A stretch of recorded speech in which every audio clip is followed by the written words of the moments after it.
The Guild is Maximum Lawyers' community of legal entrepreneurs who are taking their businesses and lives to the next level. As a Guild member, you'll build relationships, be held accountable, and learn strategies specifically designed to get you unstuck and accelerate your plan for growth. Members are also granted exclusive access to masterminds hosted around the country. Our next event is coming up, and we're heading to Scottsdale, Arizona. There's something truly magical about the power of these in-person connections where real-time breakthroughs happen. Picture this. You're surrounded by like-minded law firm owners tackling your business and mindset challenges together. The energy is electric, the insights are transformative, and the results are game-changing. Investing in yourself is the best decision you'll ever make. The knowledge, strategies, and breakthroughs you'll gain are priceless assets that will supercharge your practice and propel you forward. Join the Guild and secure your ticket to Scottsdale at the best possible price by visiting MaxLawEvents.com. In today's episode, we're sharing a presentation from MaxLawCon 2022. Keep listening to hear Elise Buie as we share her talk, Froo Froo for the win. You can also head to the Maximum Lawyer YouTube channel to watch the full video. Now, to the episode. Run your law firm the right way. This is the Maximum Lawyer Podcast. Your hosts, Jim Hacking and Tyson Mutrux. Let's partner up and maximize your firm. Welcome to the show. First, I just wanted to thank Jim and Tyson and Becca for having me speak today and also for having me do the masterminds this year. I've just really enjoyed getting to know everybody so much better, and the masterminds have been so powerful for me and all the things I have learned. This community is so supportive. And as somebody who's going to expire sooner, maybe, it is amazing. I mean, having practiced law for, I guess, more than 2 decades now, there is not a more supportive community that I have ever been a part of. And I really want to thank, and I really wish all of you would come together and thank Jim and Tyson for everything they've done. It's really amazing. Most of you who know me well personally, know how truly geeked out I get on all the things kind of, frou-frou and woo-woo. I am one of those, somebody said the other day something about I think it was a deeply feeling empath. And if that is not me, I do not know what is. And so, to be that type of person and then also try to, run a law firm and do all the things we do, they don't always necessarily go together really well. And even coming up here and doing this, people who know me well, personally, I'm super gregarious, really easy to talk to, and it's all good. Speaking in front of all of you, some major imposter syndrome steps in. And I've been listening to my nasty girl all morning. Her name is Eloise. She talks to me in my head, and she talks smack a lot. She tells me some pretty bad things. Why would they want you to speak? What do you know? You've got all this problems in your own firm. How can you do this? And so really trying to master that and master imposter syndrome. And I think, really for women, it is a very large issue that we suffer from. And I think that it is something that we all need to bring out and talk about and really try to get our heads around it. And one thing that I think of when I think of imposter syndrome, and actually I wore my famous outfit today just for this talk, because you're probably wondering, why is she wearing those pants? But I wore this outfit because this outfit literally exemplifies the imposter syndrome to me. My black baggy jacket, I can hide in it, and it's, boring. And it goes with anything. You can put a black jacket with absolutely anything and you're going to be fine. So you don't have to stand out. You don't have to have a certain opinion. You can just blend. My pants, on the other hand, you're not blending with these. There are some of the strangest colors in these pants. And trust me, I have tried to find things that exactly match these pants. And it is difficult because they do stand out. To me, they're joyful, they're outspoken, they're loud. They're not going to blend with anything well. And so I can't just have any opinion or any thought. I'm going to have to stand on these crazy pants. And I love to name things. So these are my hot mess pants, and they mean a lot to me, but they help me lean into my imposter syndrome. So when Eloise is telling me things like, Elise, you need to blend more. You need to be a more traditional law firm owner. You need to be a better sheep. She's always telling me that I need to be a better sheep because I am the worst sheep. Well, these pants teach me I don't need to be any of those things. Instead, Eloise is actually pointing out my unique qualities. And my unique qualities are that I am loud, I am joyful, I am outspoken, I don't blend well, and I'm not a good sheep. All those things make me an untraditional law firm owner. They make me an untraditional mom. They've made me an untraditional person in many ways, but that's okay.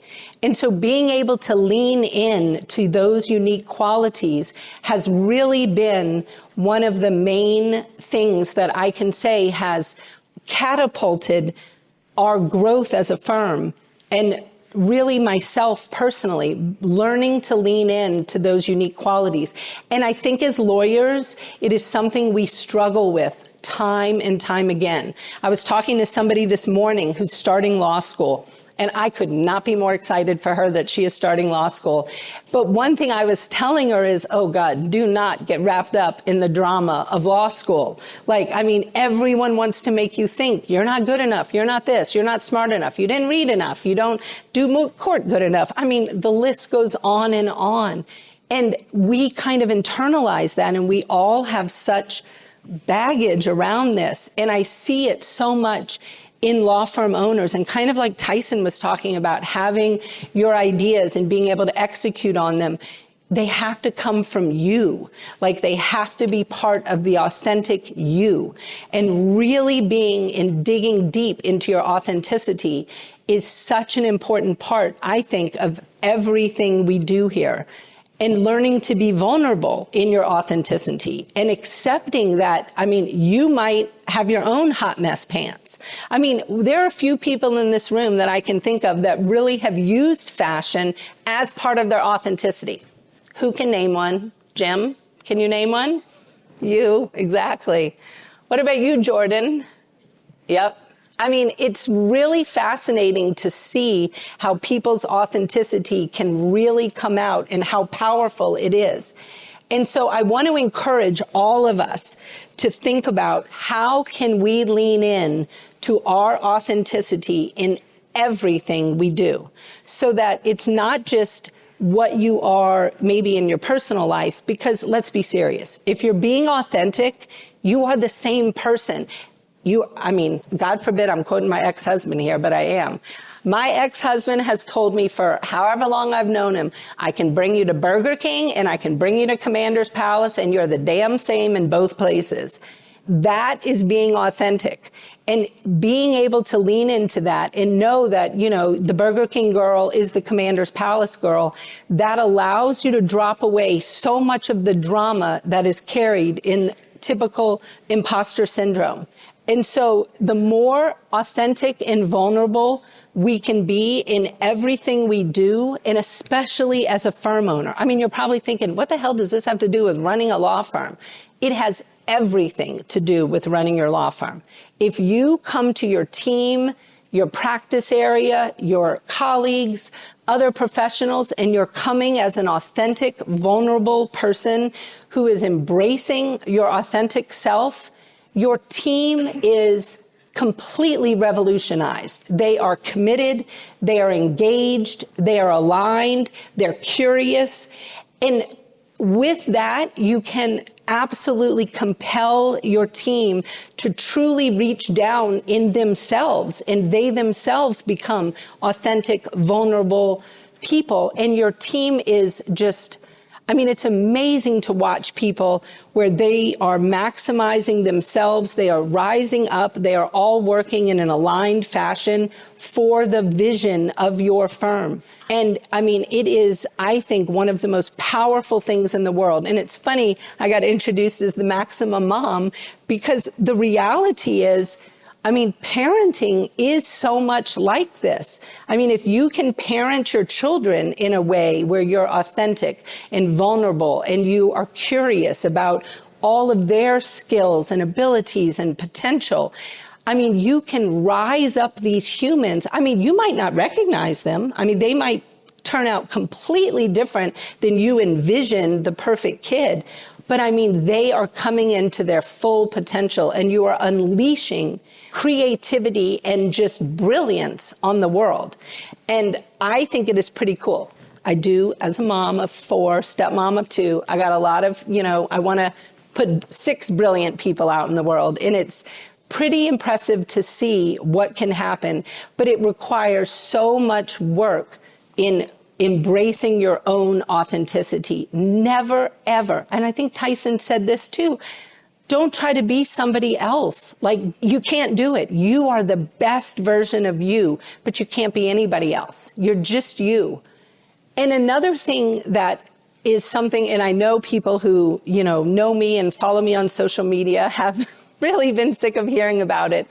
But as law firm owners, I feel like we are in such a unique place because, let's face it, law firms are notorious for bad culture, this workaholic mentality. People are stressed, overworked, burned out. As a law firm owner, you have such a unique opportunity to not only model something different, to provide a different environment, and to help grow the people in your law firm to look at it differently. We don't all have to be overworked, stressed out, and miserable. And one of the things that has come out recently, there's a set of books, 2 books. One is called Fair Play and one is called Finding Your Unicorn Space. They're both written by a Harvard-educated lawyer, Eve Rodsky, and they truly revolutionized my thinking. I mean, and as a mom, stepmom of 6, I can tell you that life in our house was exceedingly busy. Learning Fair Play is a book. I urge you all to read both books. And I know you guys are going to be like, okay, those are some pink looking books. Like, I don't know, but they are powerful. And especially if you are a guy and if you are in a heterosexual relationship, I am urging you to read these books as a divorce attorney. Like, it will help you save your marriage. It is impossible. I mean this. It is impossible to hold resentment and desire in the same heart. Marriages and relationships are destroyed every day over the things that are occurring in homes. And specifically in the whole idea of the lack of equality in homes and the situation where, and I know it is stereotypical and some men obviously don't do this. I do realize that, but the stats are abundantly clear that women carry the bulk of the invisible workload in the home. Women are sinking under this invisible workload. And we all know, we all love data. What is not measured is never valued and it never changes. If we do not measure what is happening in the home for our own families, but also for our teams, we are working with people every day who are living under horrible workloads. They are sinking. They are burned out. They are miserable. They don't see an end in sight. Being able to come into your home and use the Fair Play system, which is in fact a system, just like we create in our law firms. We spend hundreds of dollars. We hire people. We're executing all over the place to get systems in place. But we don't do it in our homes. And our home is one of our most important places that we operate. The Fair Play system is actually, there's a card game. I mean, there's a deck of cards. It's a game. So, I mean, you can get guys involved, they like card games. And if you want a deck of cards, just find me and I will get you a deck of cards. A lot of times they sell out. They're really hard to come by. I have a huge stack of them in my house. I give them out every chance I get. But it is so powerful to understand how much is happening in our homes. It's not that it's not fair. It's not well thought out. I mean, people in homes are doing things in these very inefficient ways that we wouldn't accept in our law firms at all, where you're constantly nagging somebody to do something. You're reminding them over and over again. I mean, I think of soccer. I don't know about you all, but I mean, well, my kids didn't play soccer, so maybe I should use football. But you have a sport. So many times, I mean, as a divorce attorney, I'll hear a dad and he'll tell me, well, I picked up the kids from, football practice for years, and I'm thinking, well, great. I mean, get you a fucking award, dude. And it's like, do you have any idea what went into getting your kid on the damn football team? Like, did you research the schools they were going to? Did you actually, meet the coach? Did you go to the medical appointment? Did you make the medical appointment? Did you find the uniform? Did you order the uniform? Did you get your kid to try it on and then it was the wrong size? Did you return it? Did you get another one? Did you sign up for the email list? Did you do the carpool thing? Did you buy the coach's gift? I mean, the list goes on and on of the amount of work that goes in to doing things. And Fair Play creates a system where you look at all these tasks, and there's 100 cards in here. I mean, it's pretty daunting to think. There's 100 cards. 40 of them are kid-related. So if you are a family with children, 40 cards are just for raising children. I mean, that is pretty amazing. Like in our home, you look at 40 times 6, we were looking at some serious cards. But learning to get what's called an owner's mindset, the thing that we all want for our teams, where people are looking at the conceptualizing, the planning, and the executing of these tasks. And you can't, in a home, split them up because it creates that situation where one person has to become the queen nagger and relationships are destroyed.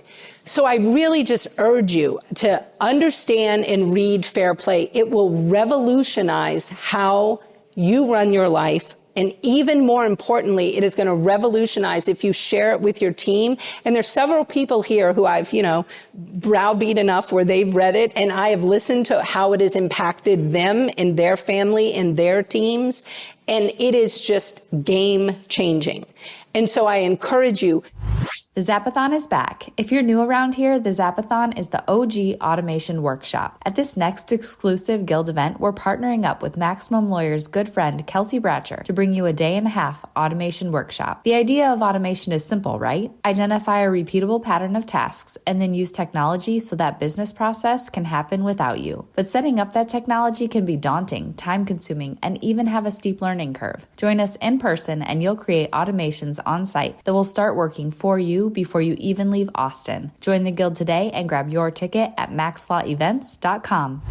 One of the things that is in Fair Play is the whole idea of when you do a task, what is that minimum standard of care? Because, and again, that goes back to our law firms. When we're looking at our own systems, what is the minimum standard of care that we expect in how to run a case? And in our case, a family law case or a personal injury, what do you expect your team to do? Why wouldn't we have that same thing for our families?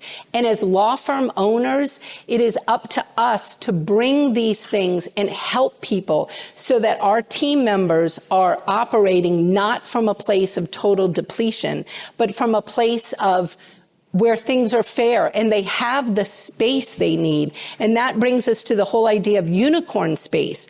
You wonder, what is unicorn space? Again, Tyson, I'm just picking on you today. If Tyson's becoming a pilot isn't the ultimate show of unicorn space and taking the time to do something creative that he loves and that brings him joy, I don't know what is. And watching Tyson get his pilot's license has been so inspirational to me.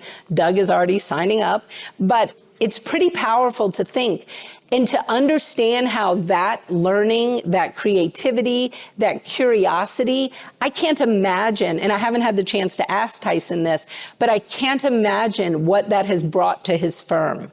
Because having that space and that time to be that creative person and find your own unicorn space and then share it with the world is really powerful as a leader. And if you in your firm are wanting to be an emotionally intelligent leader and help your team thrive, being able to explain and expand upon unicorn space, not only in your own life, your family's life, but your team's life. And these are such important things. And I cannot tell you, I mean, I don't know how much you all read and like are involved in all the stuff with, you know, women and paid leave and childcare issues and all. Women are burned out. I mean, like completely burned out. And if you are a law firm owner and you have a woman in your office doing anything, you have a burned out employee. I can promise you. And anything you can do to put scaffolding and emotional intelligent support around that human is going to benefit your firm. It is going to benefit them, and it is going to benefit everybody they come in contact with. And that brings me to the whole idea of being an emotionally intelligent leader. And that, in my mind, is one of the things as lawyers we have pretty much missed the boat on, like, completely. I mean, they didn't mention it in law school. Like, I don't know, the boat sunk before it came to my law school. I don't know, but it was nowhere. And so people are just kind of in the really kind of old school way of like command and control leadership, you know, that kind of top-down model. People talk about like motivating their employees. You know, you hear about carrots and sticks. There is not a human in this room for sure, and there is not a human on this planet that wants to be led that way. They don't want to be managed. They don't want to be manipulated. People need to be led. Systems and things need to be managed. And to lead people, you have to inspire them. You can't motivate them. You have to inspire them to make change and to do something and to take some action. I mean, so you have to think about emotionally intelligent leadership. Like, I think of it like Brene Brown. So you think like Dare to Lead meets Steve Covey's Trust and Inspire. I don't know exactly. He has a book. I think it's called Trust and Inspire Leadership. Meets Radical Candor, because you got to have some radical candor thrown in there. Meets Simon Sinek's Leaders Eat Last. You put all that together, read all of those books, dwell on them, kind of think of it like gumbo, put it all together, let it sit and marinate for hours. And that is what an emotionally intelligent leader looks like. And to be able to pull that off in a law firm truly will radically disrupt your entire law firm culture. It will not look the same again. Because if you can bring together the elements needed to be an emotionally intelligent leader and really focus on what you need to be focused on, which is your people. Your people are your greatest asset. I mean, just your people. And if you have owned a law firm for any length of time, I mean, I've been a law firm owner now for 7 years. We have grown from, you know, I started with me and 2 others, and I think as of yesterday, we're at 56. So I've really had to learn people and the whole, I joke all the time, like people are sweet and stinky onions. I think of good Vidalia, Georgia, you know, and they're just onions. But learning to understand people and be able to navigate all the issues of people is the key to everything. It is the Froo Froo secret sauce of all the things is your people. And those of us that attended masterminds, I mean, I know I've, you know, been in many and listened to them. We all struggle with the people issues. Every single one of us talks about it. And we talk about the struggles we have when somebody leaves, or if there's not good productivity, or how do we, you know, help this and help that. We have got to be the leaders that we are all called to be, which is leaders that are inspiring our people to be aligned with our core values. And that looks like many different things, because all of us have different core values and all of us are going to want different kinds of people. But it is critical that you are honest with yourself and your firm when you're looking for people and you're hiring people. And, you know, people, I hear all the time, they'll be like, oh, yes, well, I put all these ads on Indeed, you know, and I hired this person and then I had to fire him 3 days later. And I'm like, well, duh, of course you did. Like, you don't just put an ad on Indeed and, do an interview and then all of a sudden you've got an aligned core value. A lot goes into the hiring of people. I mean, I can't tell you how much we test. People get sick of our tests. We do a lot of personality testing, all kinds of things to understand, like, how do people operate? But I mean, understanding your people and how your people are going to come in and fit in your firm that you already have is just so, so, so important. And I just cannot say enough.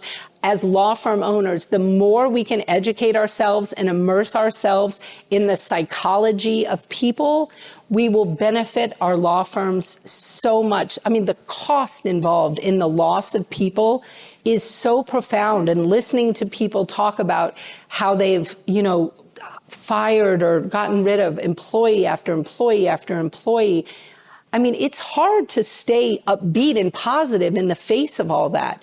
And I think that if we would take a step back and realize this is an area as lawyers, we really haven't been taught well.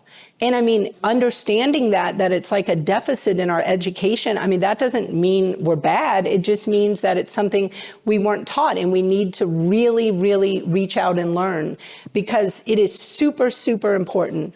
And I think that coming into your law firm and realizing that your goal as the owner of your law firm is to inspire others and to inspire people to be their best selves, that sometimes means those people are going to get off your bus and they're not going to be on your bus forever. And that's okay. And I think, again, as law firm owners, we sometimes get caught up in that. Again, there, Tyson, I'm picking on you again, the scarcity mindset of when somebody gets off the bus, sometimes we're like, well, why are they leaving? Like, we had a perfect job here. I don't understand. What's wrong? I mean, it could be something they're exploring rather than actually looking at somebody leaving and thinking, how can you support that person in their next adventure? How can you be a sponsor to that employee as they're going to their next job? Can you help them find their next job? What can you do to help that person as they take their next step?